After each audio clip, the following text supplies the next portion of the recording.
কিছুদিন পূর্বে এক বক্তার মুখে শুনেছিলাম মৃত্যুর পর আপন ভাই বোনের নাকি আর কোনোদিন দেখা হবে না। এখন আমার জানার বিষয় হচ্ছে এই কথাটি কতটুকু সত্য, আর যদি সত্য হয়েও থাকে তাহলে কেন? রাসূল সাল্লাল্লাহু আলাইহি ওয়াসাল্লাম তো বলেছেন, যার সাথে যার মহব্বত তার সাথে তার কিয়ামত। প্রথম কথা হলো যে এটা সঠিক কথা না। যদি কোনো বক্তা বলেও থাকেন যে মানুষ মারা যাওয়ার পরে তার ভাই বোনের সাথে দেখা আর কোনোদিন হবে না, এটা সঠিক কথা না। কারণ কোরআন হাদিসে কোথাও এরকম কোনো কথা বলা হয়নি যে মানুষের মৃত্যুর পর আর প্রিয়জনের সাথে কখনো দেখা হবে না, বরং এর উল্টাটা আছে। আল্লাহ রাব্বুল আলামিন কোরআনে হাকিমের মধ্যে ইরশাদ করেছেন, যে ব্যক্তি ঈমান এনেছে এবং ওয়াত্তাবাআতহুম যুররিয়াতুহুম, তার পরবর্তী বংশধর যাদেরকে সে রেখে গেছে পৃথিবীতে, তারা যদি তার অনুসরণ করে, অর্থাৎ তার ঈমান আমলের অনুসরণ করে, তাহলে আল্লাহ তাআলা বলেছেন যে তাদেরকে তাদের সাথে আল্লাহ তাআলা ইলহাক করে দিবেন, সংযুক্ত করে দিবেন। অতএব এই আয়াত বরং পরিষ্কার বলছে যে কোনো মানুষের মৃত্যুর পর তার আত্মীয় স্বজন বা যাদেরকে তিনি রেখে মৃত্যুবরণ করলেন, সে মানুষগুলো প্রিয়জনরা যদি তার আদর্শ অনুসরণ করে, অর্থাৎ ঈমান আমলের চর্চার মধ্যে থাকে, তাহলে তাদের সাথে কিয়ামতে বা আখিরাতে আল্লাহ রাব্বুল আলামিন তাদের সাথে সাক্ষাৎ এবং একসাথে থাকার সুযোগ আল্লাহ তাআলা দান করবেন। এটা এখান থেকে পরিষ্কারভাবে বোঝা যায়। আর এর পাশাপাশি নবী সাল্লাল্লাহু আলাইহি ওয়াসাল্লাম আরেকটা হাদিস আছে, আলমার ও মাআমান আহাব, অর্থাৎ মানুষ যাকে ভালোবাসে তার সঙ্গে সে থাকবে। সেটার একটা অর্থ হতে পারে যে একজন মানুষ যখন জাহান্নামী কোনো মানুষকে ভালোবাসবে, আপনি কার ফ্যান, কার ফলোয়ার, কাকে ভালোবাসেন, কাকে অনুসরণ করেন, এটার উপর নির্ভর করে আপনার গন্তব্য। একজন মানুষ যখন কোনো খারাপ মানুষ অনুসরণ করে, তখন তার সাথে কিয়ামত হবে, তার সাথে তার হাসর হবে, সে তার পরিণতি ভোগ করবে। আর কেউ যখন কোনো জান্নাতি মানুষকে ভালোবাসে, জান্নাতি মানুষের অনুসরণ করে, তখন সে তার সাথে জান্নাতে থাকার সুযোগ লাভ করবে। এখান থেকে পরিষ্কারভাবে বোঝা যায় যে কোনো বক্তা যদি এরকম কথা বলেও থাকেন তাহলে এটা সঠিক না। তবে হ্যাঁ, কিয়ামতের পর একজন মানুষ তার প্রিয়জনের সাথে তার সাক্ষাতের সুযোগ হবে না, বা গন্তব্য পৃথক হবে, যখন একজন জান্নাতি হবে আরেকজন জাহান্নামী হবে। এখন প্রশ্ন হলো যে আমার ভাই, আমার মা, আমার বাবা, আমার সন্তান কেউ যদি বেঈমান হয় আর সে যদি জাহান্নামী হয়, আর আমি যদি জান্নাতি হই, তো জান্নাতে তো আমার সুখ হবে না, আমার তো মনে কষ্ট থাকবে যে আমার প্রিয়জন জাহান্নামে। তো জান্নাতে তো কারোর কোনো কষ্ট থাকার কথা না। জান্নাত আজা কে আজারে নাবাসদ কাছে রাবা কাছে কারে নাবাসদ, ফার্সিতে একটা কবিতা আছে, জান্নাত সেই জায়গা যেখানে কোনো কষ্ট থাকবে না। তো আমার যদি আমার প্রিয়জন যদি জাহান্নামে যায়, আমি যত জান্নাতে যাই আমি তো সুখ পাবো না, তাহলে আল্লাহ তাআলা আমাকে কিভাবে সুখী করবেন? উত্তর হলো, আল্লাহ রাব্বুল আলামিন আমাদেরকে জান্নাতে যখন নেবেন, বা আখিরাতের মারহালা বা স্তরগুলো যখন, লেয়ারগুলো যখন আমরা পার হব, আমরা দুনিয়ার মতো করে সেগুলোকে চিন্তা করি সাধারণত। এখানে যেরকম আমরা একে অন্যকে ফিল করি, মিস করি, আল্লাহ তাআলা সেখানকার পরিবেশ পরিস্থিতি, আমাদের মানসিক অবস্থা সব কিছুকে আখিরাতের জন্য অনুকূল করে দিবেন। আপনার প্রোফাইল থেকে যদি আল্লাহ তাআলা তাদেরকে ডিলিট করে দেন, আপনার মেমোরি থেকে আল্লাহ তাআলা তাদের দূর করে দেন, যে আপনার আত্মীয়স্বজনের মধ্যে যারা জাহান্নামে গেছে, তাহলে আপনি কি তাদের কষ্ট অনুভব করবেন? আপনার অন্য সব কিছু ঠিক আছে, শুধু ওইটুকু আল্লাহর মেমোরি থেকে আপনার ডিলিট করে দিয়েছেন, তাহলে আপনি কিভাবে কষ্ট পাবেন?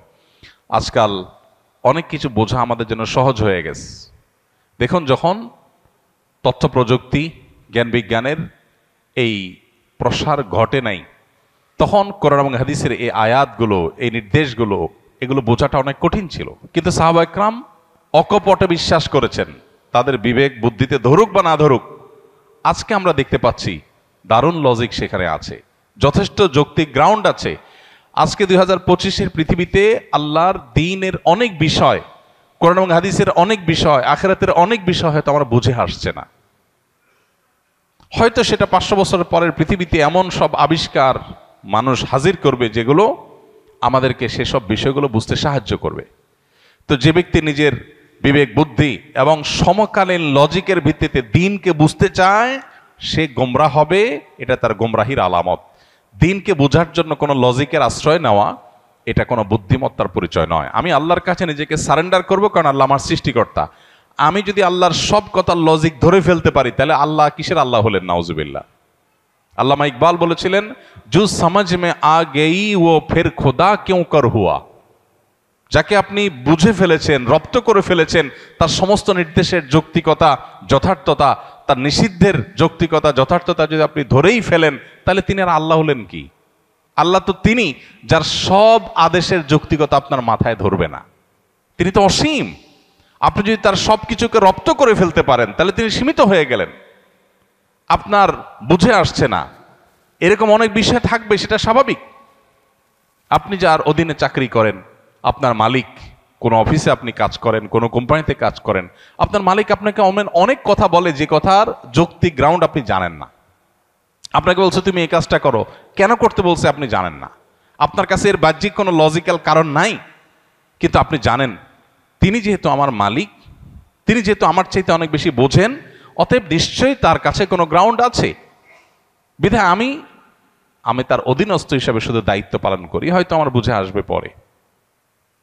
একজন গাড়ি চালক, একজন পিয়ন, তাকে বলা হলো যে ফাইলটা তুমি অমুক জায়গায় দিয়ে আসো, আবার নিয়ে আসো, আবার দিয়ে আসো, আবার নিয়ে আসো। তার কাছে মনে হতে পারে এটা তো অনর্থক কাজ, কেন দিয়ে আসছি, কেন নিয়ে আসছি, এর দ্বারা লাভ কি? অনেক সময় দেখবেন অনেক কোম্পানিতে, কোম্পানির নিচের দিকে যে সমস্ত চেয়ারগুলোতে অথবা সাধারণ যে সমস্ত দায়িত্বগুলো আছে সেগুলো যারা পালন করে, তারা সাধারণত বসদের সমালোচনা করে, অহেতুক কাজ। সে বুঝে না কেন তার বস এগুলো বলেছে। বসের সব কিছু যদি তুমি বুঝে যাও তো তুমিই তো বস হয়ে যাবা। তোমার আর মালিকের মধ্যে পার্থক্যটা কি? যে তার সব কথার রহস্য তুমি বুঝবা না, তার যোগ বিয়োগ সব তোমার মাথায় ঢুকবে না, এটাই স্বাভাবিক। তাহলে আল্লাহ তাআলার সব যোগ বিয়োগ, আল্লাহর সব আদেশের সাথে যৌক্তিকতা তোমার কেন বুঝতে হবে? এটাই হলো সবচেয়ে বড় বিভ্রান্তি, এটাই হলো সবচেয়ে বড় ইললজিক্যাল, সবচেয়ে অযৌক্তিক কাজ, যে আল্লাহর সব আদেশ নিষেধের যথার্থতা আমার বুঝতে হবে। এই চেষ্টা করাটাই একটা হাস্যকর চেষ্টা। মানুষ হয়ে যদি আমার চাইতে অনেক দূরে থাকা, অনেক উপরে থাকা মানুষের আদেশ নিষেধের যৌক্তিকতা আমি না বুঝি, তাহলে সৃষ্টি হয়ে স্রষ্টার সমস্ত আদেশ নিষেধের যৌক্তিকতা আমার বুঝতে হবে, এটা মোটেও যৌক্তিক কোনো বিষয় নয়। তো যেটা বলছিলাম, যে প্রশ্নের উত্তরে এত কথা বলছিলাম, সেটা হলো যে আখেরাতে আল্লাহ রাব্বুল আলামিন কি করবেন সেটা নিয়ে আপনার আমার টেনশন নাই। আমাদের নাস্তিক বন্ধুদের অনেক প্রশ্ন থাকে, যে প্রশ্ন দেখে সরল মনা বা সংশয়ে ভোগা অনেক মানুষ তারা বিভ্রান্তিতে পড়ে যান। অদ্ভুত অদ্ভুত সব প্রশ্ন করে। ইমানদারের সমস্ত প্রশ্নের কমন উত্তর হলো আমি গোলাম কার? আল্লাহর। আল্লাহ আদেশ করেছেন, আমি তামিল করব। আল্লাহর সমস্ত আদেশ, সমস্ত নিষেধের যৌক্তিকতা বোঝা আমার জরুরি না। আমি যদি তার সব কিছু বুঝেই যাই, তাহলে তিনি আর আল্লাহ হলেন কি? তিনি তো আমার মতো মানুষই হয়ে গেলেন। আল্লাহ তো সে অসীম সত্তা, যার আদেশ নিষেধকে আমার সীমিত বিবেক দিয়ে সবকিছু বুঝবো না, এটাই তো স্বাভাবিক। অতএব আখেরাতে কিয়ামতের দিন আল্লাহ তাআলা কিভাবে, আমার আত্মীয় স্বজন কেউ যদি জাহান্নামী হয়, আমি যদি জান্নাতি হই, তা আল্লাহ আমাকে কিভাবে সুখ দিবেন, এটা নিয়ে আমার টেনশন নাই। সুখ কিভাবে দিবেন এটা আল্লাহর কাজ, আমার টেনশন না করলেও চলবে। অদ্ভুত অদ্ভুত প্রশ্ন অনেকে করে। প্রশ্ন করে, ভাই একজন মানুষ কিয়ামতের মহাপ্রলয়ের 500 বছর আগে মারা গেছে, 500 বছর ধরে সে জাহান্নামী হওয়ার কারণে কবরের আযাব সত্য। আহলে সুন্নাত ওয়াল জামাতের আকীদা হলো আযাবুল কবরি ওয়া নাঈমুহু হাক্কুন। কবরে আযাব হবে খারাপ মানুষদের, আবার ভালো মানুষ হলে তার কবরে শান্তিরও ব্যবস্থা হবে।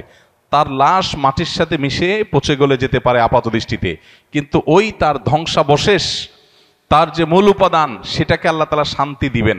দেখতে দেখা যাবে মাটি, সে মাটি হয়তো কষ্ট ভোগ করছে বা সুখ ভোগ করছে, এটা আমরা অনুভব করব না। আজকের পৃথিবীতে এটা তো বোঝা খুব সহজ। আজকের পৃথিবীতে এরকম বিষয়গুলো বোঝা একেবারেই সহজ। তো এই বিষয়টা সত্য।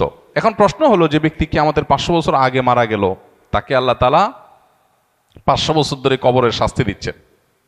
আরেকজন কিয়ামতের ঠিক আগের দিন মারা গেল, যেদিন কিয়ামত তার আগের দিন মারা গেল, তার শাস্তি দিন আল্লাহ তাআলা একদিন। এখন নাস্তিক ভাইদের প্রশ্ন হলো যে, ভাই মনে করেন দুইজন একে অপরাধে মারা গেছে, সমান অপরাধী হয়ে মারা গেছে। একজন 500 বছর ধরে শাস্তি পাইছে কবরে, আরেকজন মাত্র একদিন পাইছে, এরপর তো কিয়ামত হয়ে গেছে, আর কবরের শাস্তির সুযোগই নাই। তাহলে আল্লাহ তাআলা এখানে ইনসাফ কেমনে করবেন? আল্লাহ কিভাবে ইনসাফ করবেন, এই টেনশন তার মাথায় ঢুকছে।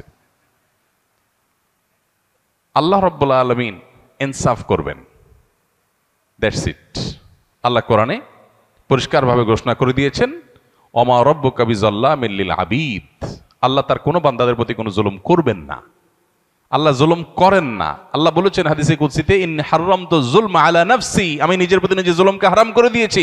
সো 500 বছর আগে মারা গেছেন, কিয়ামতের একদিন আগে মারা গেছেন, সেম অপরাধের অপরাধী, সমান অপরাধের অপরাধী, সমান দোষে দোষী, কিন্তু একজনকে 500 বছর ধরে শাস্তি, আরেকজনকে একদিন আগে শাস্তি। এই দুইটার মধ্যে আল্লাহ ব্যালেন্স কিভাবে করবেন, তার হাজারটা ব্যবস্থা আল্লাহর কাছে থাকতে পারে। আমারটা চিন্তা না করলেও চলবে। আল্লাহ করবেন ইনসাফ, এতটুকু নিশ্চিত। আল্লাহ জুলুম করবেন না, এটুকু নিশ্চিত। কিভাবে করবেন সেটা আল্লাহ ভালো জানেন, এটা আমার জানার দরকার নাই। এটা হলো ইমানদারের কথা। তারপরেও বুঝার জন্য ইব্রাহিম আলাইহিস সালাম যেরকম বলেছেন, আল্লাহ কিভাবে আপনি আবার প্রাণীগুলোকে একত্র করবেন, জীবিত করবেন, আমাকে একটু দেখান। আল্লাহ বলেছেন, আওয়ালাম তো মিন, তোমার কি ইমান নাই, ইমান আসে না, বিশ্বাস হয় না? বলছেন, হ্যাঁ বালা ওয়ালাকিন লিয়াতমাইন্না কলবি। আল্লাহ তাকে দেখাইছেন। তো বোঝার জন্য বলা। একজন মানুষকে 500 বছর ধরে শাস্তি দিলেন আল্লাহ তাআলা, আরেকজনকে একদিনে শাস্তি দিলেন। 500 বছরের শাস্তি একদিনে। এই শাস্তির কোয়ালিটি দিয়ে দীর্ঘদিন ধরে দেওয়া শাস্তি আর অল্প সময় দেওয়া শাস্তি, দুইটাকে সমন্বয় করা সম্ভব কিভাবে? আপনি একজনকে 100টা কিল দিলেন, কিল, দুজন সমান অপরাধ করছে, একজনকে 100টা দিয়েছেন, আরেকজনকে একটা দিয়েছেন, দুইটাকে সমান করা সম্ভব না? সম্ভব না।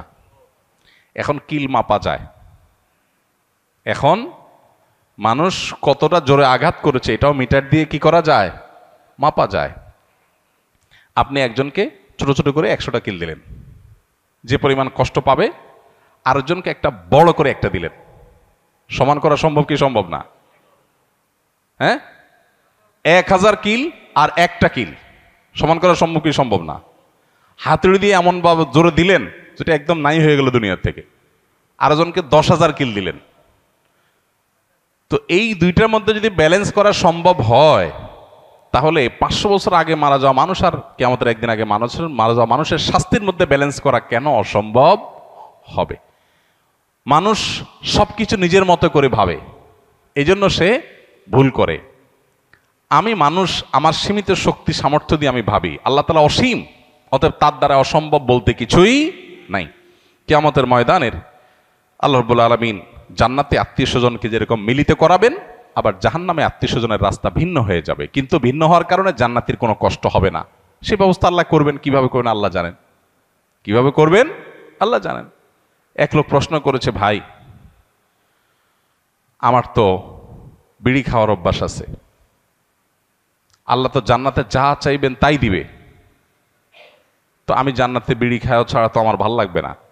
যদি আল্লাহ আমারে জান্নাত দেন, যদি আল্লাহ আমাকে জান্নাত দেন, হতে পারে না যে অনেক গুনাহ করার পর আল্লাহ মাফ করে জান্নাত দিয়ে দিয়েছেন, হতে পারে, ইমানদার হলেই হলো। তো আমি ইমানদার মুসলমান, আল্লাহ আমার সব মাফ করে জান্নাত দিতে পারেন, সুযোগ তো আছে। যদি দেন তো আমার তো বিড়ি ছাড়া ভাল লাগবে না। তো জান্নাতে গেলে আল্লাহ আমারে বিড়ি দিবেন কিনা? দিলে জান্নাতে বিড়ির মতো নোংরা জিনিস থাকলো, দুর্গন্ধ। আবার যদি আল্লাহ না দেন, তাহলে আমার জান্নাতে সুখ হবে কেমনে? তো উত্তর হলো, আপনার অন্তরে যে বিড়ির চাহিদা আছে, এই নোংরামি আল্লাহ তাআলা দূর করে দিবেন, এটা আর থাকবে না আপনার মনে। সম্ভব কি সম্ভব না? সম্ভব, বিভিন্নভাবে সম্ভব। অতএব এই বিষয়গুলোকে আল্লাহ তাআলার উপর ন্যস্ত করা দরকার। আখিরাতের বিষয়গুলোকে আমরা নিজেদের মতো করে ভাবা ভুল।